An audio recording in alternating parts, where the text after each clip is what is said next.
Chapter 1. The Girl Who Carried a Storm. Book 1 of the Storm Weaver Saga. Narrated by Lion. The Wandering Tavern does not always move quietly. Some nights it drifts like a leaf on a gentle breeze, barely stirring, barely creaking, humming soft lullabies in the rafters while slumber settles into the wood. Other nights, the tavern grows restless. It shifts, it shivers, it listens. That was how the night began. Not with footsteps, not with laughter drifting across faraway hills, not with a traveler's tired knock upon the door, but with the wind. Wind that tasted of distant rain and far-off lightning. Wind that arrived before anyone had stepped close enough to make it.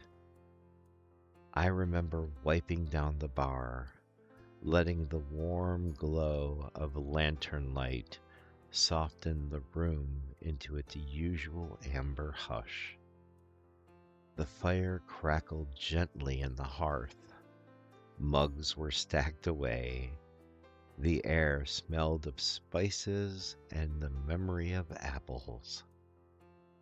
And the tavern felt, at least at first, peaceful.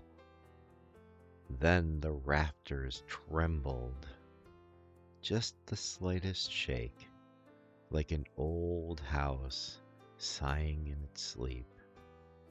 But I knew the tavern too well to mistake it. "Ah," I murmured, placing the cloth aside. "We're expecting someone, aren't we?" The lantern flames flickered in agreement. Wind pressed against the door, not hard, but anxiously, like fingers tapping. A restless visitor, a troubled heart, a soul unanchored. The tavern drifted gently to a stop, setting its weight into the earth with a soft thud. When it does that, it means one thing. It has found who it's here for tonight. I took a long breath.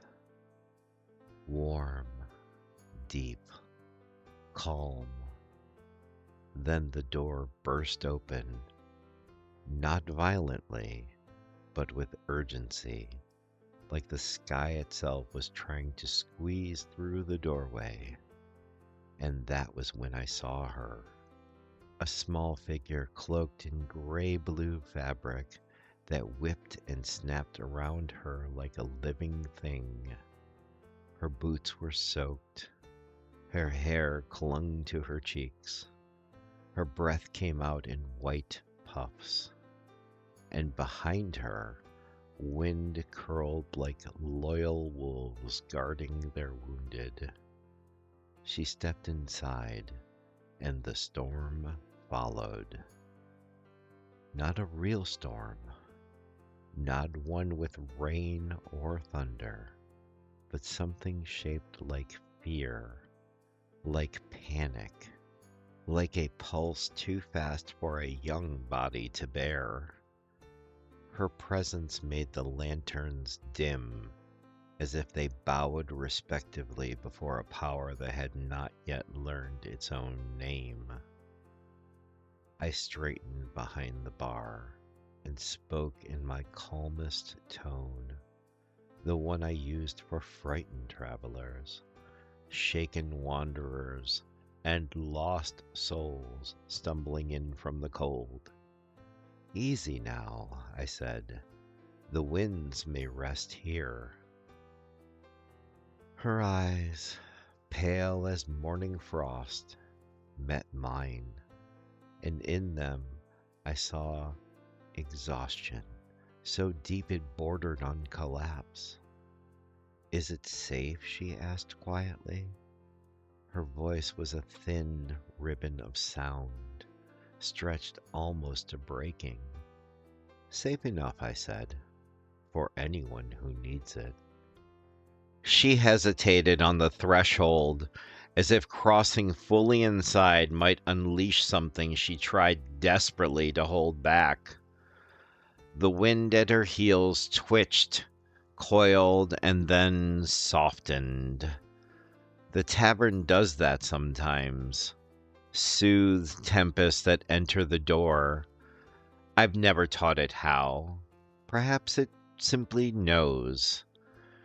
She let out a small breath she had been holding too long and stepped forward. Immediately the tavern warmed. Soft light rose in the lanterns. The fire in the hearth brightened, stretching toward her like an old friend greeting a new one. Still, she trembled. I gestured to a stool at the bar. "Sit if you like. No charge tonight." She blinked at me. "Why?" "Because you look like you need somewhere to stop running." Her throat bobbed as she swallowed. Then she climbed onto the stool, shrugging off her soaked cloak. The fabric hissed with a soft, faint crackle, like static clinging to fear.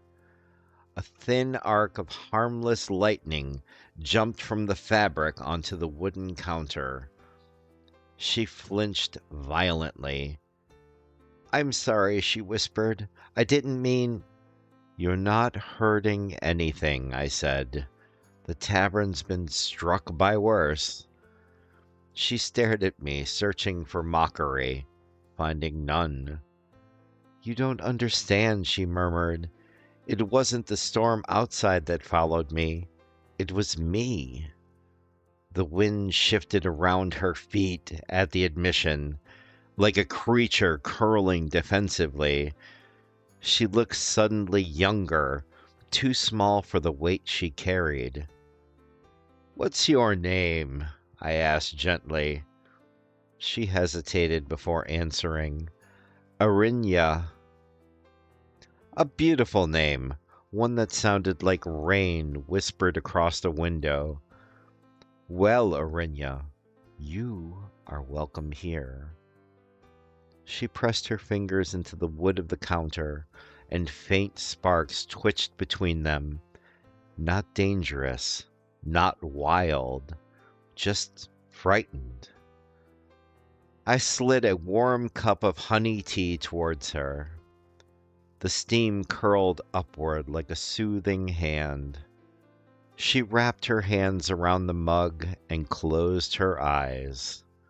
But no sooner had she done that than soft rumble of thunder rolled across the room, not outside, but from somewhere deep within her. She tensed.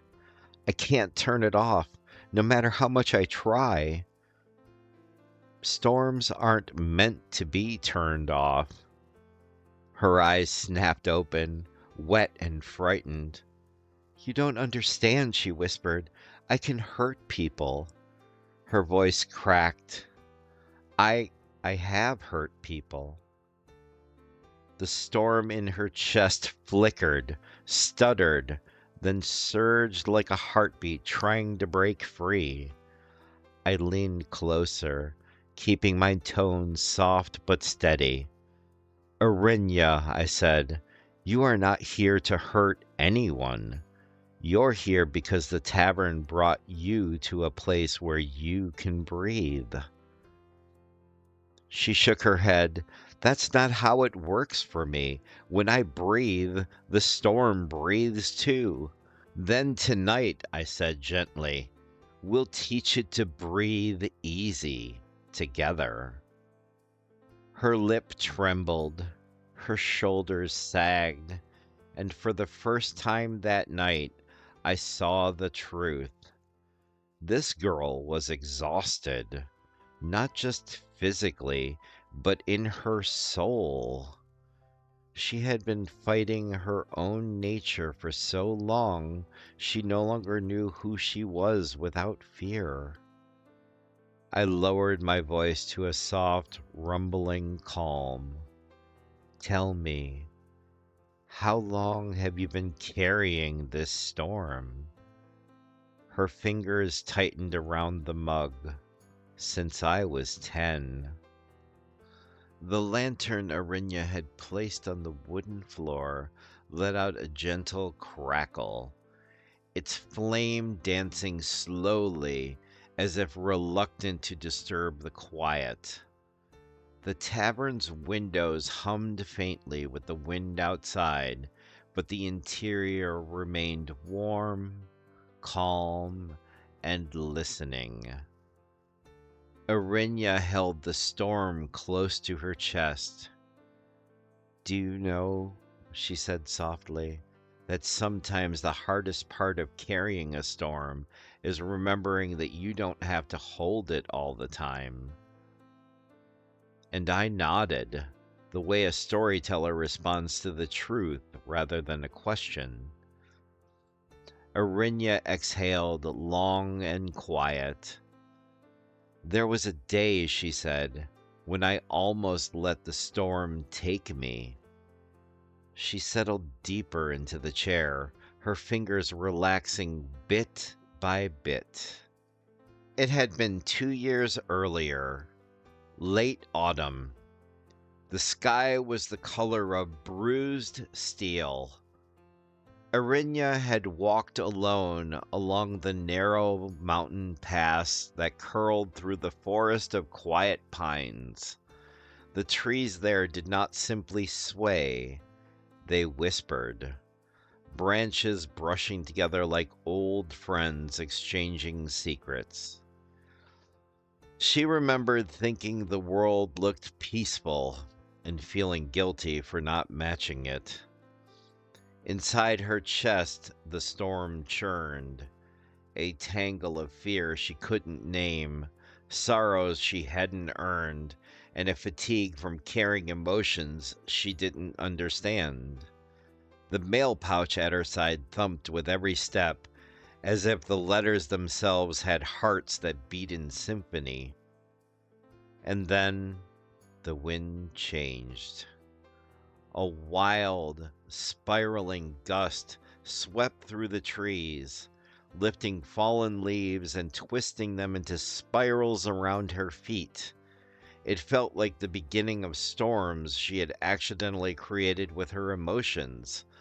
Sudden, sharp, impossible to ignore. Her breath quickened. Not now. Please, please, not now. But storms inside don't wait for permission. The clouds overhead thickened, reacting to her fear as though the sky itself shared her heartbeat. Thunder rumbled faintly like distant footsteps, and Arinya froze. Not because she didn't know what to do, but because she felt, for the briefest moment, like she didn't belong in the world at all. I remember thinking, she whispered to me, that maybe it would be easier for the world if I simply disappeared into the storm. And I did not yet speak. I allowed the silence to hold her because silence is sometimes a companion. Just as the first droplets of rain began to fall, Arinya heard footsteps. Calm, steady, unhurried.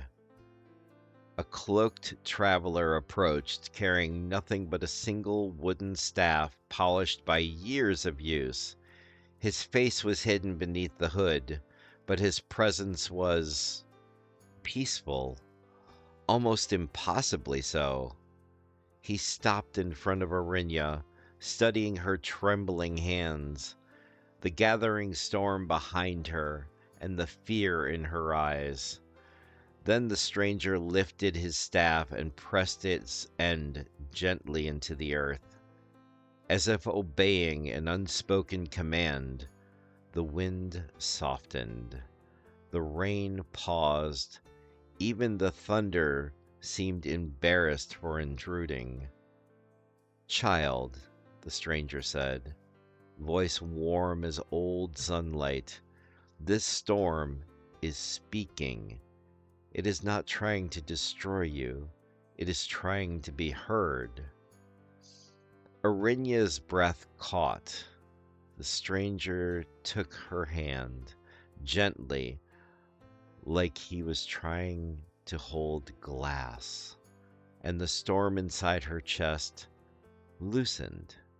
Not vanished, not healed, just loosened enough to breathe. "Do not fear your storm," the stranger said. "Fear forgetting that it is yours." Arinya blinked. Who are you?" But the traveler only smiled beneath the hood. "A reminder," he said, and walked away.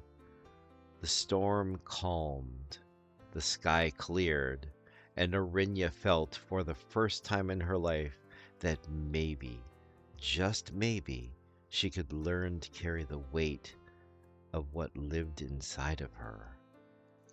I leaned back, resting my arms against the polished counter. "That stranger saved your life," I murmured. Arinya nodded, a small, sleepy smile touching her lips. "Yes, but he also gave me something much harder than survival." "What is that?" I asked. "A responsibility," she whispered, "to understand the storm instead of fearing it." The tavern's hearth crackled, sending soft wave of warmth after soft wave of warmth across the room. The air smelled faintly of cinnamon bark and pine resin, the sense of stories waiting to be told. Arinya looked up at me. "That day taught me the first great truth," she said, voice soft and low. "One I didn't fully understand until much later." And I waited. She folded her hands gently and spoke. "A storm carried alone becomes a burden, but a storm shared becomes a path." The lantern lights dimmed as if agreeing. Arinya exhaled, long and relaxed, the weight of her shoulders easing. And I, the keeper of the tavern between worlds, realized this chapter had only just begun.